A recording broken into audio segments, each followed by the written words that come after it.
Hello, I wanted to make a video about Dreamwork and want to start by saying that I am not the expert on Dreamwork. I always do this little kind of dance at the beginning, but realizing that with Dreamwork especially, maybe that's not a bad place to be. Because I think that one of the things that we've done with our own Dreamwork is that we've handed authority for the understanding, the process of that to somebody else who might have written a dream dictionary, or there's websites that are also dream dictionaries. You know the type of thing I mean? The kind of things that say, if you dream of blue flowers, then someone's going to ask you out this month. And I'm only slightly exaggerating because they really are like that. Or if you dream of, I don't know, purple flowers, you're going to come into money. What that does, I think, is it puts authority for your dreams somewhere else into kind of pretty random, or maybe not, maybe they're linked in some way to kind of Jungian archetypes, but really the person who's the expert of your dream is you. And so it's your role, if you like, as, you know, the person having the dream, to get into a relationship with what might be going on there. Now, there's lots of discussions about what dreams are. But I know for a fact, having done a bit of research on this, that if in some ways we are prevented from dreaming, by what researchers sometimes do in dream labs, is that they stop people going into the level of sleep where you will be dreaming. That people very quickly in their waking lives become very disorganized, disoriented. It's not a very technical term, but a bit unhinged as well. They find it very difficult to cope.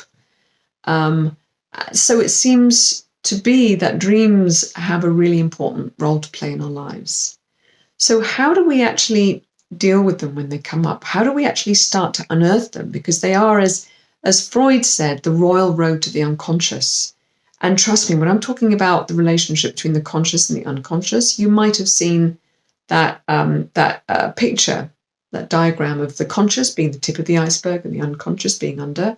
Yeah, I say that's kind of close. I would say that the conscious mind, what we are conscious of, what we believe we are in control of, and I put that as a belief, is more like a canoe on an ocean rather than the tip of the iceberg. And it's very often our unconscious that is that's kind of running the show, if you like. But the messages that we get from the unconscious in our dreams, in our feelings, in our body sensations are in many ways much more what's going on with us than the story. But the unconscious doesn't speak as I'm speaking to you now. It sort of flashes in images and feelings and glimpses and in ways that our educated minds find quite difficult to grasp. So isn't it nice to go to an expert who says, blue flowers, engagement or dating, purple flowers, money? It's much easier to do that with nice, simple answers, but it's not like that. So what do we do with dreams? Wow, not the expert here, but here are a couple of things that I found that have helped me. First of all, everyone will say you need to keep a dream diary. So keep a journal next to your bed. Now, if you're like me, I quite often dream in the middle of the night and I'll wake up and I'll be a bit fuzzy. I need to make myself reach over and grab my pen and just write down. And it's pretty illegible what I can write down, but just enough that I get the outline of it before I fall back to sleep, because I will forget. And you probably forget as well. Some people don't, but some people do. Then there are a couple of other things to do. I think Robert Johnson's work is really useful. This book, Inner Work, is really helpful. It's a way, it gives you a process, a kind of Jungian analyst-based process to break down the dream. And these are the stages. And I'm going to read these out because I kind of get them. So first of all, once you've written down the dream, you take every element of the dream and you write down a list of associations for it. So for instance, a recurring dream that I have is that I'm driving a car. I have to go somewhere. I'm driving a car, but I can't drive. So it's a bit stressful. So I'll write down all the elements of the dream. So there's me in the car. There might be somebody in the car with me. There's the car itself, there's the road, there's the destination, that's where I came from, there's other things on the road, there might be other things in the car, all of those things. And then do a whole stream of consciousness of associations with every single, what are all the associations I have with the word car? And they might not just be cultural associations, it might be about experiences, memories that I have of being in cars. There might be resonances, understandings, feelings that come up for me when I think about cars, or every association. So wheels, transport, all those kind of blank things as well. Okay, do as many as you can. Then connect your dream image to a specific dynamic. So where might I see this? So for me, the main dynamic that comes out is I'm not in control. I'm not in control. And ask myself, is there somewhere else in life that I don't feel in control? And then when you've done that, then you start the kind of interpretation process. If you haven't done the previous steps, it's guesswork, really. But you need to watch out for this. There's some guidelines. So try not to, according to Robert Johnson, try not to choose something that shows you something that you didn't already know. That try to choose an interpretation that avoids inflating your ego or being self-congratulatory, that shifts responsibility away from you, right? Why the hell do I have to do this kind of stuff? You know, it's like, for me, am I driving my car? You know, why am I being asked to drive a car? That's really not fair. You know, no, I'm driving the car, you know, get on with it. And I said, learn to live with this. Very often, dreams that we'll be having will probably be relating to things that are going on fairly recently in our lives, in the previous few days. But how do they live in the long flow of your life? You know, is that something, for me, being out of control that I feel a lot of in my life? Where does it show up?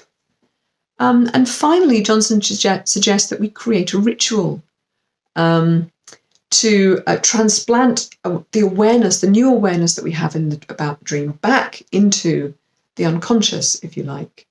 And a ritual doesn't have to be grand. It doesn't have to be complicated. It can be simple as going and burying something, or having a little burning ceremony, writing something down and burning it, or planting something, or if you can't think of anything, he makes the really good suggestion: just go for a walk.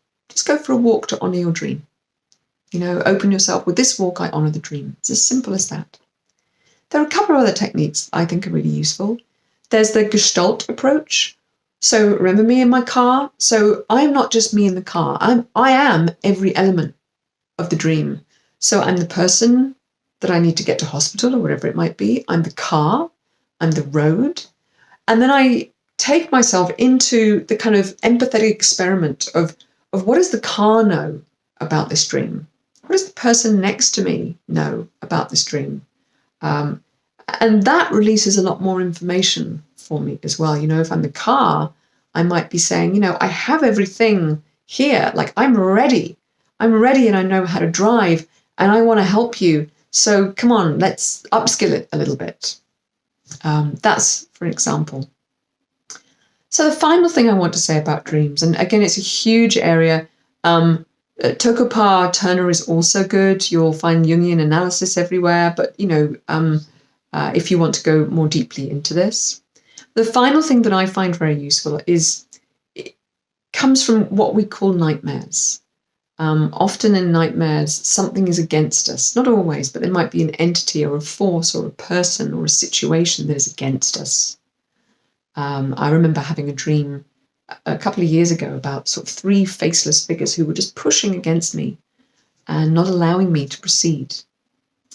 And I did some process work around this, process work being a particular way of approaching dreams as well as other things.